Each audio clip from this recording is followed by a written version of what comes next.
Dewan Hakim yang terhormat, sebelumnya izinkan saya melarang utama jaksa. Ini bukan pembelaan, karena saya tidak merasa akan melakukan pembelaan terhadap diri saya sendiri. Karena ini bukan pembenaran. Apapun yang saya katakan adalah hitam putih diri saya, merah abu-abu saya, belang loreng gelap cahaya diri saya.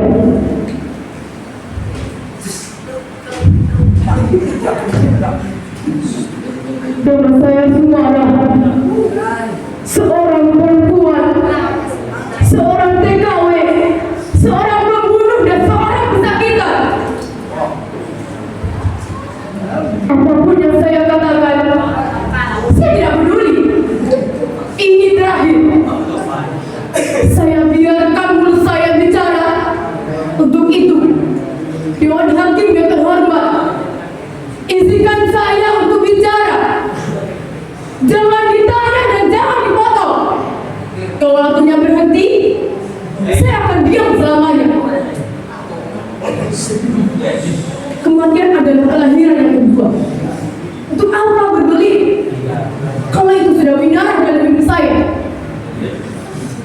Maaf apabila bahasa saya terlalu bertele-tele. Baik, saya mulai saja.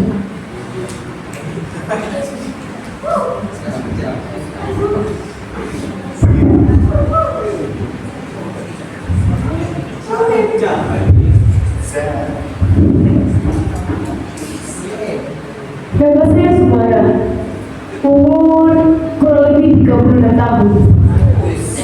Saya seorang TKW, babu. Jangan dikira ibu. Ya, dulu saya memang babu, tapi itu saya hebat. Saya hebat karena berani memilih keputusan untuk menjadi babu. Saya hebat karena berani memilih keputusan untuk berada pada tempat bawah dari struktural manusia. Belum tentu semua manusia dapat menjadi manusia.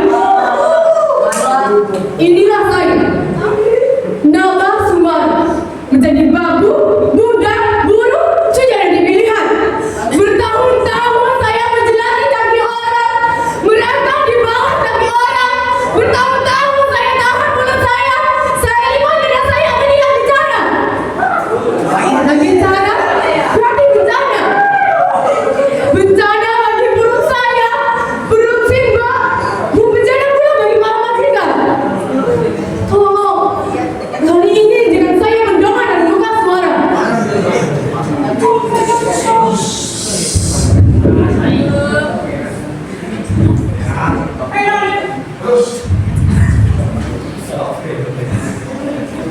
Dari kecil,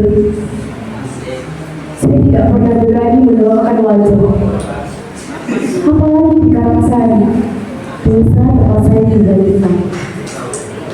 Orang-orang Karangsari selalu membuat saya gugup. Dan kegugupan itu bermula di suatu kelas di bangku madrasah Pak Kasiri menjelaskan.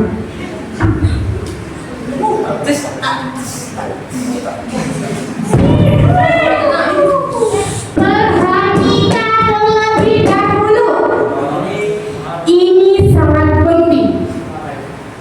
Pembunuhan para jenderal itu dilakukan dengan segerombol orang yang keji yang tergabung dalam organisasi PKI. PKI itu benar-benar biadab. Untuk itu dihapus dan dilarang berkembang.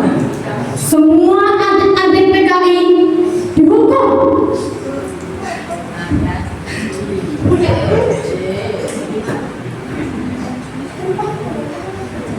Saya mendengarnya dengan sangat aneh.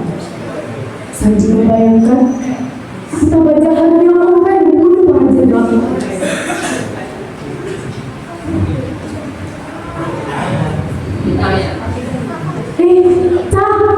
Cah, sini tak, kasih tahu.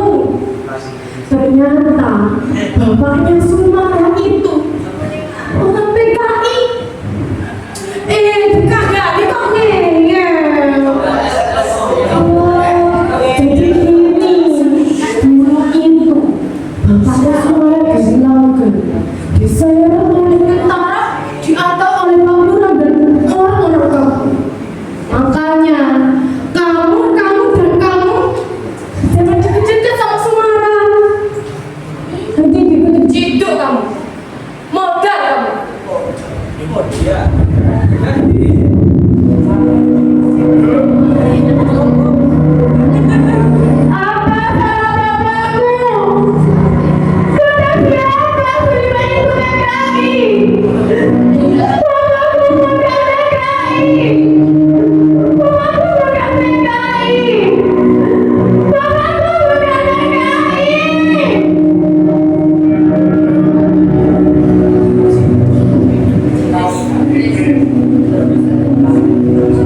Saya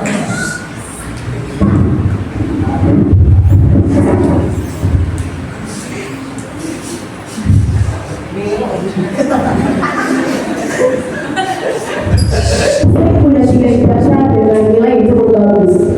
Fisika, kimia, biologi, PMP, dan PNS. Semua itu sia-sia. Dari situ, saya tertutup, terjebak dari pintu ke pintu saat saya mencari pekerjaan. Terjegal oleh bayang-bayang bapak yang menggelapkan nama saya.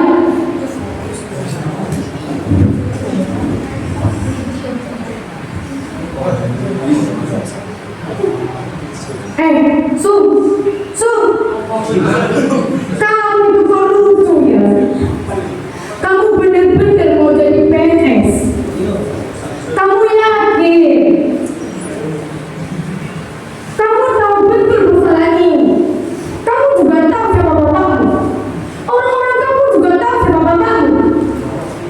Saya sebagai lurah di sini benar-benar tidak mengizinkan memberi surat keterangan besi diri yang kamu butuhkan. Gedungku tak banyak.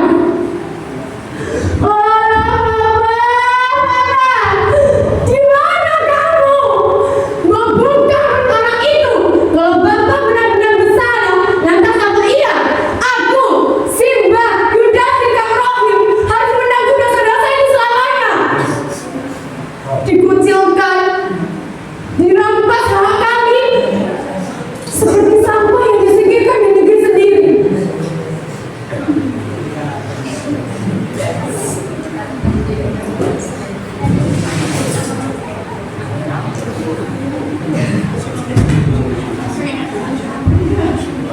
Pada suatu kesempatan, saya bekerja di Jakarta. Namanya berjualan. Dan saya dapat tugas pembukuan berbeda. Lalu saya mendapat pekerjaan membukukan seluruh biografikan. Sebagai pekerja di biografi itu, saya mengenal seorang lelaki. Dan kemudian saya jatuh cinta padanya.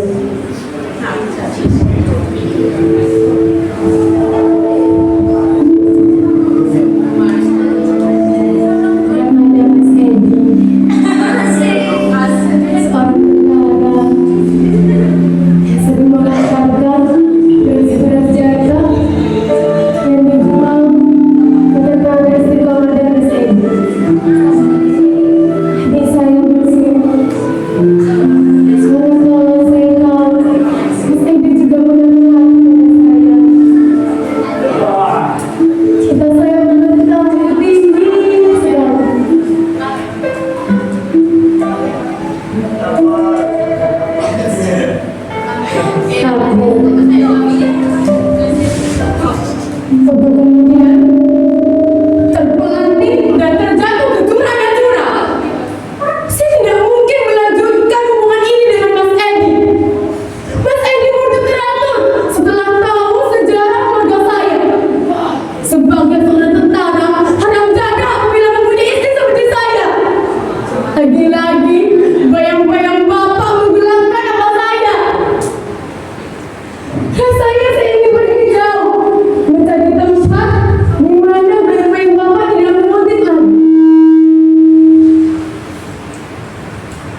Semuanya hanya bisa sendiri dengan uang.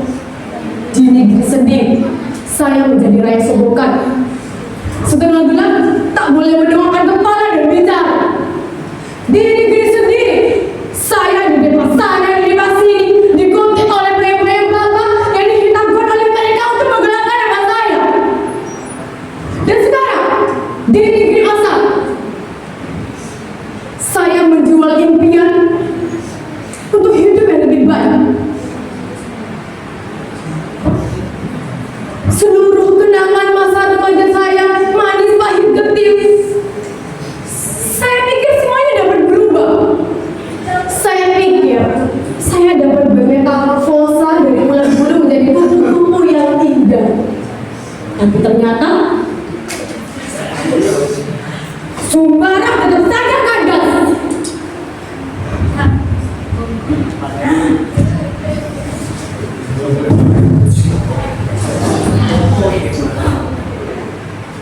Di balik jubah-jubah majikan saya, di balik jagat-jagat hitam majikan saya, segala nasib saya kandas. Saya disiksa, gaji setahun saya hilang bukan alasan ini saja dicari-cari. Dan bencana itu, saya diperkosa seperti budak hina yang malah dibinatangan. Di negeri sendiri, saya cuma diselipkan uang. Kepala saya tidak boleh menyembul dengan kerumunan. Apakah diri orang saya masih dibinatangan? Tidak. Sadar itu muncul di batin. Saya harus mendoakan kepala. Udah ibu orang yang membinatangan saya. Mengangkat tangan, meraih pisau dan kemudian saya tusuk pisau itu ke dalam hatinya.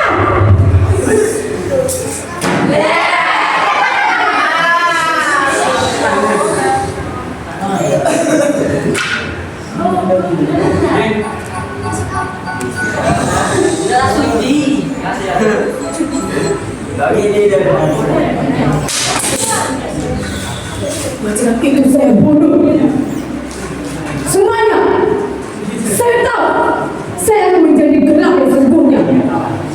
Bertahun-tahun saya tidak salah memilih salahkan. Sekarang dengan berani saya berbuat salah yang sesungguhnya. Saya sadar saya akan divonis mati. Saya tidak butuh pembela. Saya tidak butuh pengacara. Tidak usah saya dipulangkan dari negeri saya sendiri. Karena persoalan akan menjadi jauh lebih rumit. Maka saya ragu hukum di negeri saya dapat membela saya.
Dewan Hakim yang terhormat, inilah saya, nama semua. Bagi saya, perjuangan, harapan, penderitaan, semua butuh keberanian. Harapan menjadikan bencana dalam hidup saya. Tidak, sekarang saya bebas dari hadapan. Hidup saya penuh ketakutan. Sekarang dengan berani, karena kematian adalah dua sisi kematian, dan kematian karena terbuka di belakang